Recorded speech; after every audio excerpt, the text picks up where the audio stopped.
양배추는 올리브 요거트와 함께 세계 3대 장수 식품으로 불리고 있는데요. 값이 저렴하면서도 영양 성분은 풍부해서 예로부터 서양에서는 가난한 사람의 의사라고 불렸던 채소입니다. 양배추의 카로티노이드 성분은 노화를 막아주고 항암 물질인 인돌3 카르비놀 성분은 유방암이나 자궁경부암 등의 각종 암을 예방해주며 심혈관 건강에도 도움을 주는 등 아주 탁월한 식품입니다. 오늘은 양배추를 먹었을 때 건강을 해치는 독이 되는 경우와 양배추를 언제 어떻게 먹어야 가장 큰 효과를 볼 수 있는지에 대해 알아보겠습니다. 한국인의 사망 원인 1위가 암으로 나타났는데요.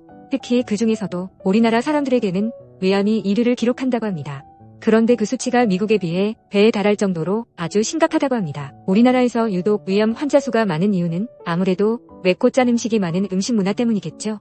그리고 국이나 찌개에 여러 사람이 함께 수저를 담그면서 먹는 특유의 식습관으로 인해 감염되는 헬리코박터균 감염 등을 원인으로 지목하고 있습니다. 그래서 특히 한국 사람들에게 양배추는 더 큰 효능을 발휘할 수 있는데요. 양배추를 꾸준히 섭취하면 양배추에 함유된 비타민 K, 비타민 U 등의 다양한 성분들이 손상된 장점막을 재생하고 보호하면서 염증이나 궤양을 억제하고 출혈을 막아주며 암 발생률을 낮춰주는 등의 탁월한 효과를 줍니다. 하지만 이렇게 몸에 좋은 양배추도 어떤 음식과 어떻게 먹느냐에 따라서 내 몸에 약이 될 수도 있고 반대로 독이 될 수도 있다고 하는데 그것에 대해서 알려드리겠습니다. 양배추가 독이 되는 경우 첫 번째는 바로 장이 약한 분들입니다. 양배추에는 식이섬유가 풍부하고 대장에 있는 유산균의 먹이가 되는 프리바이오틱스가 풍부하며 장점막을 보호해주는 효능이 있어 기본적으로 대장에 좋은 음식입니다. 하지만 그만큼 양배추는 장에서 쉽게 발효가 되는 음식이고 쉽게 발효가 되는 만큼 가스가 많이 발생하게 되는데요.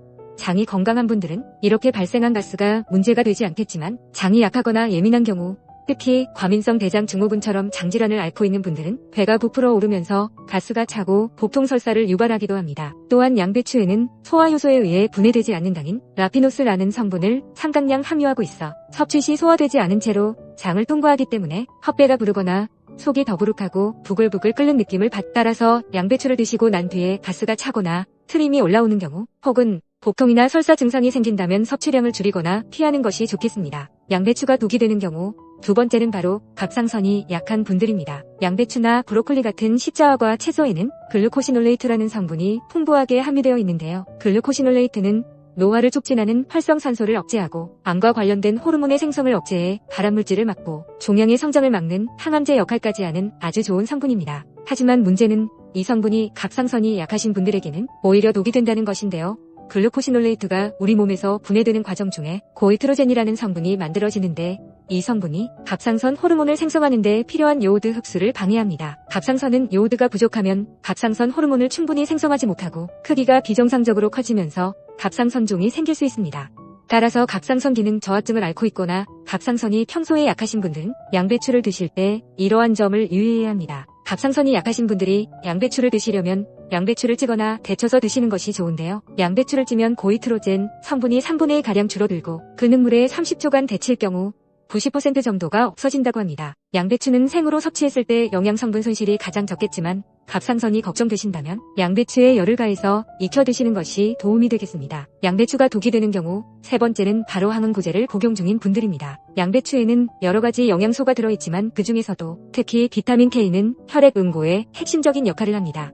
혈액 응고 과정에서 혈소판이 응고되고 상처가 치유되는 데에 필요한 단백질인 혈전 형성을 조절하는데 이는 출혈을 예방하고 상처 치유를 돕는 역할을 합니다. 하지만 문제는 워파린 계통의 약이나 아스피린 등의 항응고제를 드시는 분들에게 부작용을 일으킬 수 있다는 것인데요. 워파린 계통의 약이나 아스피린처럼 혈액의 응고를 억제하는 약들은 혈관 내에 혈전이 생기는 것을 막아주고 심근경색, 심장판막 질환이나 부정맥 등을 예방하는 약품입니다. 하지만 양배추 속에 함유된 비타민 K는 항응고제와 완전히 정반대 역할을 하는데요.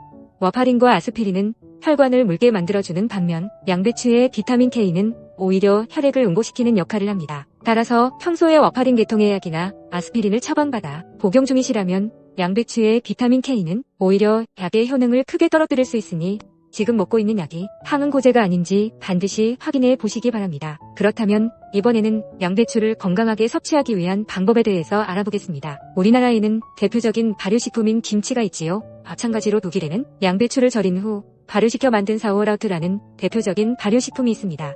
사우어크라우트는 독일어로 시다는 뜻의 사우어와 양배추를 뜻하는 크라우트가 결합한 것으로 말 그대로 신맛이 나는 양배추를 의미합니다. 사우어크라우트는 세계의 3대 절임 음식 중 하나이기도 한데요.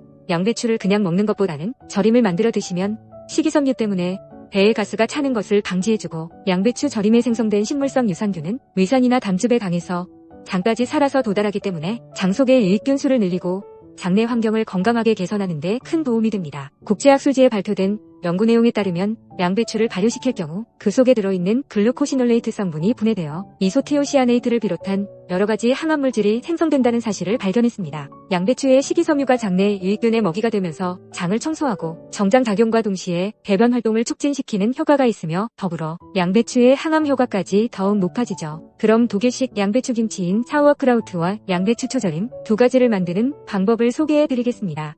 만드는 방법이 매우 간단하니 취향에 맞는 레시피로 꼭 만들어 드시면 좋겠습니다. 사우어크라우트를 만드는 방법은 일단 양배추를 얇게 썰어 소금을 넉넉히 뿌린 후 으깨는 기구를 사용하여 즙이 배어나올 정도로 양배추를 으깨면 됩니다.